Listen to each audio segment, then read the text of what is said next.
चलिए आज बात करते हैं फिलॉसफी के एक ऐसे जायंट की जिनकी सोच ने, आप कह सकते हैं, पूरी वेस्टर्न दुनिया की नींव रखी। नाम है प्लेटो। और आज हम उनके उस रैडिकल प्लान को समझेंगे जो उन्होंने एक टूटते हुए, बिखरते हुए समाज को बचाने के लिए बनाया था। ये जो एक लाइन है ना, इसमें प्लेटो का पूरा मिशन छिपा हुआ है। उनका मकसद था ज्ञान को, यानी फिलॉसफी को पावर के साथ जोड़ना। अब सोचिए, उस जमाने के एथेंस के लिए ये कितनी शॉकिंग बात रही होगी। वहां पॉलिटिकल पावर कैसे मिलती थी? या तो भीड़ को खुश करके, या फिर फौज के दम पर। फिलॉसफी से, सच्चे ज्ञान से किसी को मतलब नहीं था। और प्लेटो ठीक इसके उल्टे कह रहे थे कि भाई, असली लीडर वो नहीं जो पॉपुलर है, असली लीडर वो है जिसे सच्चाई पता हो।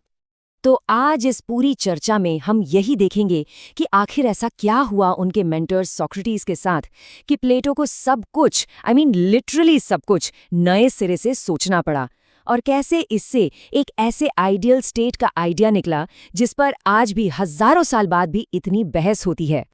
तो चलिए सबसे पहले इस सेक्शन में चलते हैं और ये समझते हैं कि आखिर प्लेटो को ये सब सोचने की जरूरत ही क्यों पड़ी।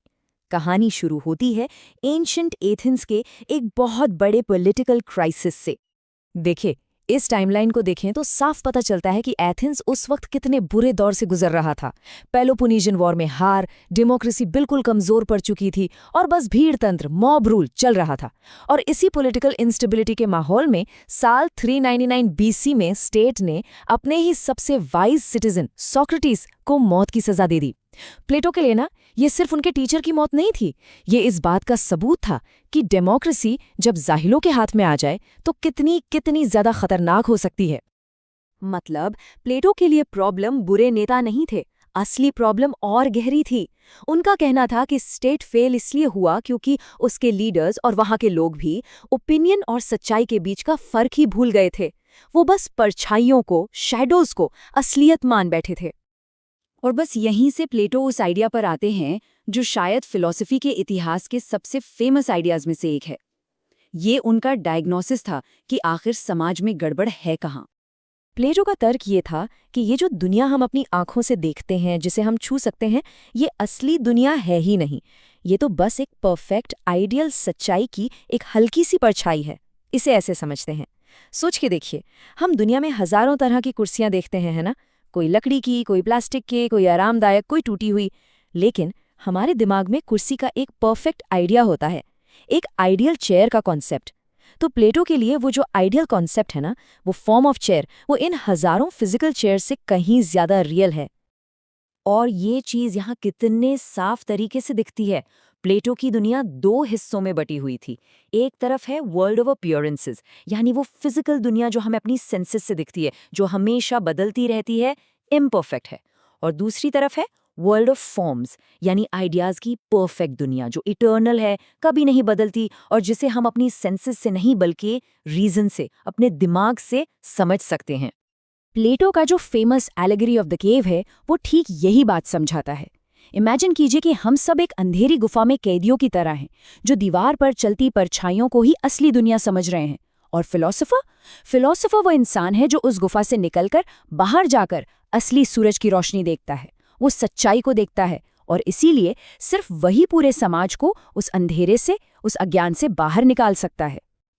तो अब जब प्रॉब्लम का डायग्नोसिस हो गया तो सॉल्यूशन की बारी आती है, और इसी फिलॉसफिकल फाउंडेशन पर प्लेटो अपना पॉलिटिकल सॉल्यूशन तैयार करते हैं, जो कि है स्टेट का एक कंप्लीट रैडिकल रीडिजाइन। प्लेटो के लिए स्टेट और इंसान में कोई फर्क नहीं था। उनका कहना था, the state is simply the man writ large. मतलब जैसा एक बैलेंस्ड इंसान होता है, वैसा ही एक बैलेंस्ड स्टेट होना चाहिए।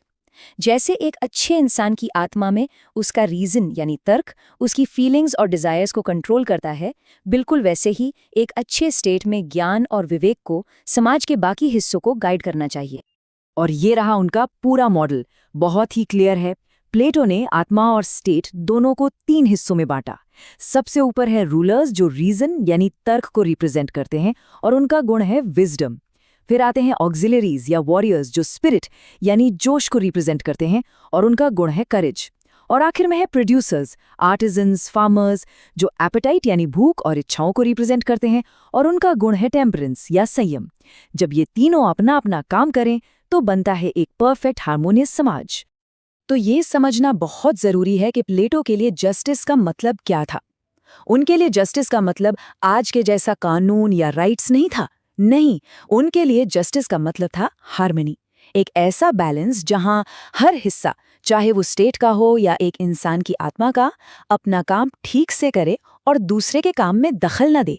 यही असली न्याय था।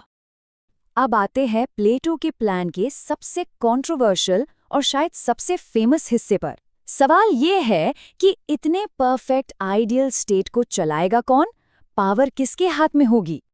प्लेटो का जवाब बिल्कुल साफ था और उतना ही शॉकिंग। उनके मुताबिक रूल करने के लायक सिर्फ और सिर्फ वो लोग हैं जो गुफा से बाहर निकल चुके हैं, जिन्होंने फॉर्म ऑफ द गुड को यानी अल्टीमेट रियलिटी को समझ लिया है। मतलब सिर्फ फिलोसोफर्स, सिर्फ वो ही जानते हैं कि न्याय क्या है और स्टेट को कैसे चलाना है। और ये फिलोसोफर किंग बनना कोई आसान काम नहीं था। ऐसा नहीं कि आप इलेक्शंस जीत गए और रूलर बन गए, बिल्कुल नहीं। ये एक 50 साल 50 इयर्स की ग्रूलिंग एजुकेशनल जर्नी थी। इसमें rigorous physical training, advanced mathematics, philosophy और फिर 15 साल की प्रैक्टिकल गवर्नमेंट सर्विस सब शामिल था। इसका सिर्फ एक ही मकसद था, ऐसे इंसान तैयार करना जिनमें सिर्फ और सिर्फ शुद्ध ज्ञान और विवेक हो। लेकिन अब यहाँ एक बहुत बड़ा पैराडॉक्स खड़ा हो जाता है ना? सोचिए, जो इंसान इतनी मेहनत करके सच्चाई और ज्ञान की उस ऊंचाई तक पहुंच गया है, वो वापस इस राजनीति की गुफा में, इस अंधेरे में लौटकर शासन क्यों करना चाहेगा? मतलब जो लोग रूल करने के लिए सबसे ज्यादा फिट हैं, उन्हें ही पावर की जरा भी इच्छा नहीं होगी। प्लेटो का सॉल्यूशन इसके लिए और भी रैडिकल था। उन्होंने कहा कि पावर के सारे टेम्पटेशंस को खत्म कर दो। रूलर्स के पास ना तो प्राइवेट प्रॉपर्टी होगी, ना ही पैसा, यहाँ तक कि उनका कोई अपना परिवार भी नहीं होगा। फैमिली लाइफ कम्युनल होगी, ताकि वो किसी एक से जुड़कर भेदभाव ना करें। उनका इनाम सिर्फ स्टेट की भलाई। इस तरह से करप्शन की कोई गुंजाइश ही नहीं बचेगी। तो इस पूरे प्लान का, इस पूरी लेगेसी का हम आज क्या मतलब निकालें?